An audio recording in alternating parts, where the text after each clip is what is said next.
Plumbago auriculata, commonly known as Cape leadwort, is an interesting plant. It has peculiar hairs on the calyx of its flowers. These hairs are glandular.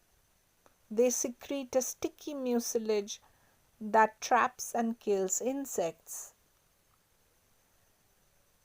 This might help the plant from wastage of pollen by way of crawlers like ants and other insects that typically don't transfer pollen between flowers. The other reason could be protocarnivory. A protocarnivorous plant traps and kills insects or other animals, but lacks the ability to either directly digest or absorb the nutrients from its prey like a typical carnivorous plant, for example, the Venus's flytrap or the pitcher plant.